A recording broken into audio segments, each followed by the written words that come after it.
FPNTV official. So was son egusu ana wani gusu na wohwe ye dia na ADEKYE3 nsem ena ye de eba be son enne na ya toa dwumadi ni so ma bibia aye kama se de dane da bia ye no se ye tena se dia na aye trending stories ena ye de eba be son ewo ba bibia wo bia me sra so ofa ofon na ko YouTube ko Facebook ko FPNTV official o subscribe na wa share na watimi ama fofo so nya bia hwe o comment anasa asembisa bia na o de ato ye comment section ase wo ye benya mre na ya gemre na ya kenkan so e de ama na bibia so tima ye kama me sra e bia pese wo bo dwumadi bi ho daru anasa pese wo ne ba be di dwuma say live worship say program hosting na wa wo personal ye program ya pese wo di ho dwuma obetimi AFRIYIE FPNTV official mpanifo so ko ye YouTube ye channel na se na okoko hwa obehu se numbers and mpanifo numbers egu ho no obetimi afa number no na ne mpanifo adi nkomo na bibia so betimi aye kama enne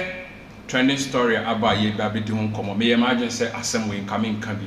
but man who say eye agye ensemu e wo social media and say abefo afidin tentane so tina wo se no me ba na me ba be kire ma adwene na me di me domo so ko na ye di ho nkomo kakra. Apparently pictures are started circulating over social media about 3-4 days ago na apparently no the diane Akwaboa yenyina yenim say producer ya na the Akwaboa picture na to so ama me na medin ho nkomo obi anim say the Akwaboa city a very nice and gentleman, apparently a very handsome guy pa na or a couple of months and after say Akwaboa eware last year no NSEM bia ba betu to just Akwaboa enjoy ne marriage no na ni eje otutu kon na yere like Akwaboa is living a very happy life after so warrior. Now recently, yeah, na Akwaboa be posted picture be that is a 1 year celebration of the marriage. Now the part of producer now the yes picture no at a screen so am na o hwe a picture or the pet to so a 1 year after the marriage no na so all the compare abra a Akwaboa na onyan warrior na nothing say obi because there is more room for improvement where there is no room for improvement otumi say abrante no enema akonani e waware na see because of hwe picture be post here now here Akwaboa na nim ma sabe abrante no di post to picture na mini aba ma it's not easy. It's a much watch photo picture no it's a must watch or say ohwe sa picture ni bi na abrante no e ba sa na amanfo apa social media no so na mo toto e de mane no na omo chire nsem sa Akwaboa na warrior no ntokwa wo bebrebe sa picture na da so se o hweme a enu ntina ma Akwaboa na nim atinya yesa na nim anyini oh story na hitu chese anu aye ntine wo social media enti we na me yese ene aye wasa mitim do mo suko na me ko hwehwe nsem no mu ye enti Akwaboa ko post to eye video bi e woni page after say odin 1 year eye anniversary no na okọ asori na okọ asori no Akwaboa so e claim say the amount for e kan wo social media no ono Akwaboa enye no kre esan say na ni age ana ogusu a o enjoy eye na warrior na wo eye happy eye marriage mu na problem bi ani ne aware no producer ye hwehwe abra na wo ware ne pictures ni bi na ye wi e bekwa ko sa videos a na Akwaboa all kan ya ware no ho ensem say wo live eye happy life I wanna worry mu the amount for dwene say ono Akwaboa etoto no enye sa enete we ni picture o post here wa hwe Akwaboa no producer ma ha na so ma me ya be say wa hwe abeka say ya brother no yare na ya na ye kase etoda aware bi edi ni panya aware bi so ema enipa ani eje na aware we de me ye akase ama ye bra no sabe you can say, oh, Akwaboa more did that screen so. Now, when previous a year ago pictures are that means Akwaboa a facing problem, trouble and kasankasa, but a year tennis of Babaka because the moment you post to side pictures way and also post to side picture way, what the 2 page out in a year 5,000 views because be a person of Akwaboa what is wrong with Akwaboa and the face ultimately transforming just within a year. Na nanim atima yesa ye past pictures producer yes we past pictures ni bi ni o hwe na very gentle and nice looking na ohun Akwaboa no very nice na wo ware ye 1 year die ye brother yi ensem amanfo kekan ye no kre because mo wa mo hwe picture ye da so ya o ware ye no one na ye mo hwe face no very nice looking na wo hwe de wo middle na che say bibi ekoye brand nipa enti aware bi wo ho aya na ensem pii wontimi enka ne bebre producer yenkoye Akwaboa video after say okọ asoro dem na oka bibi kakra afa na ware ho well ni 1 year celebration of a marriage no oka bibi afa ho yenkoti asem oka na wason dem ho embra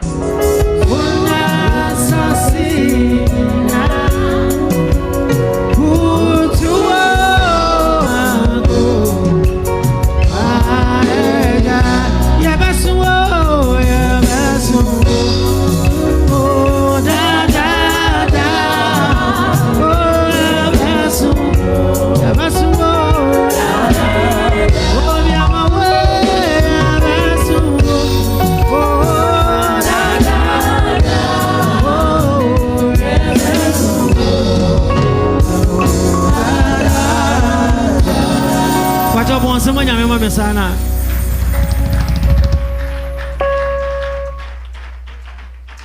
in fact the nyankopon aye no edoso na se obi ni me da bia me ka se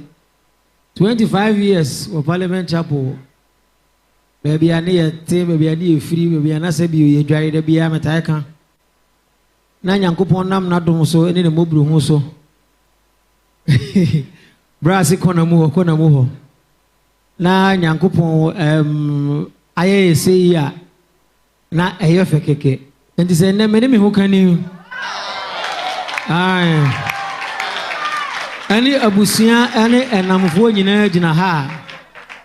na ebeka se enra ene ne ye 1 year pepepepe aye worry I am telling you say matiti bi say ebi de create him 2 months na egu ebi go 1 week na egu na sefo 1 day cry that on the honeymoon cry mbu na say etimi say but say nyankopon cry na basa kese mu nam ya papa ne ma me mpaye ene wa so mpaye so it's been an easy 1 year say because na emu eden na meboa because obi a say ote wasem ase a emu abrabo no yeah very easy na ai ya kan obi a we understand mama ya me ko baby a onim se baby a me ko no ode mpaebo etaya chi etira bi a be ba na wa fa me single crossy na the year doesn't hand me the bomb pie amount. Oh, I'm telling you. In Sunday, my name is Busian will be a Hanu, my dear, can I say, yet an Yamiase, what if a far, why am I not Ugusua? Oh, yeah. Now you know, I feel crying. But just a reminder who ya. Tell him said the young couple was asking, I feel crying. Obeye ne akese. In fact, utimi share obi se na me kan rutim ware na oniem nyina ekofom. Ana meboa. Before me ware ansa na me to me fie 1. Me to second one fie no a. To me kai na sefo nyina anti ba bia metimi aka se me wone de masumu adwome. Ai masumu adwome. Nti pa macho ye nyina ye nka se me isa Akwaboa nyame nsira wo. Uzi. Oh yeah. I nyame Asian me because say na me kan for me aduane mu to bibia no me nya complain bia na me nya chose e binya bi so da. Ye kura. Enti agina ha na ye de Nyankopon ase wo de a waye. Ba bia e papa ne ma me wo bia na ye be ka se Nyankopon ensira omo. Ene akoma pa bia o ta ya wori echi bia de ka se Nyankopon ensira obi bia botu ye da ase. Nyankopon ensira opa ma ntima na wase na no be ma me nka. Oni mi se to de bia na me no wife. Oh, nim se mene no ye obibiye. Ntom ye pa be 6 7 o mo ba me fie a ho ne ye bom pae. Efie ho onim ho oba o ye aduane wo ho. Nenso no mo ba no be bom pae a otimu jase mpa cho hefa na nsuo no wo ye bi nsuo no. Ase onim fie ho da. A odi ne ho sie da bia odim bio. Empire no obobi. But o ye no so odim da but no obotu every time bia empire na dominion.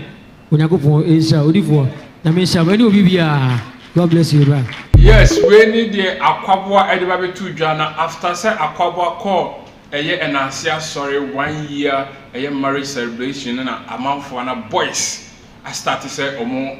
kikan oma join the children Akwaboa say massa and fa pressure and can kwasa.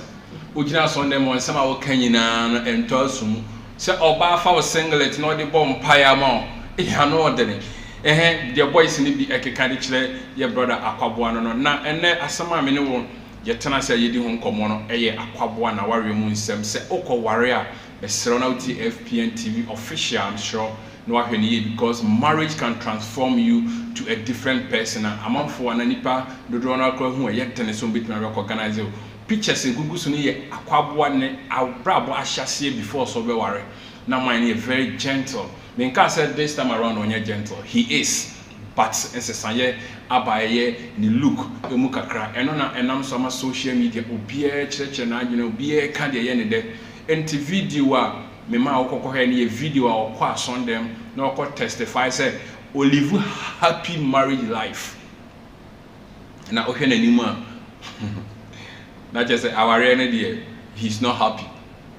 We're transforming the look in the baby. We need the free Akwaboa ho edeba. And she said, "Wa unya Akwaboa video ni every year so live happy a year life no. E wana wari mo no obetimi akọ FPNTV official. Na akwa go 1 week a year producer the so no. Na watimi ati Akwaboa ne nsem na okeka no. Se o tewa so din na otie na otimi se ha. Baby wo ha no mpese obebo ho yie. Na so aye ono anabrabo. Into yet tennis will be nsem so because why celebrity why obia sabe nyamesuru kakra woni munti yet ten se odene aprabo anana ware mu nsem e baba betudwa we na manfo susu se Akwaboa wo su e wona ware na ase nanso yet tene se wode beba aba betudwa enne we ni de me de besom eye anopa ya yegusu e wo studio ha a ye wo abefo afidin 10 time so na ye hwe de ye koni DBC na ya sande aba besom me catch you say hi FPNTV official so person you di dwumadi bia okoye Facebook na obo FPNTV official obenya ayempanifo number na woni omo atwetwe nkomo say live worship na person obeye say program bi kwa na person obeye announcement bi mpo na person FPNTV official ye de ma wa ofa number na woni mpanifo twetwe nkomo a ombema direction na oba ye studio na omo ne watena se na hihye bi a wo bia no omo ne wo ahihye na bibia so atima ye kama me sorry so na ye edi enne dwumadi no anopade no abana wie awia enkosi anwumre ye besan so atena se na ye dede aba be kan yensa no edi aba be som ye besan hye bi bye bye an easy 1 year so because na emu eden na meboa because obi a sabi ote wasem ase a emu abrabo no yeah very easy na ai ya kan obi a ye understand mama a me ko baby a onim se baby a me ko no ode mpaebo etaya achi etire bi a beba na wa fa me singlet ko asie na ade ye doesn't hane me de bo mpae ama oh I'm telling you in sende me ne me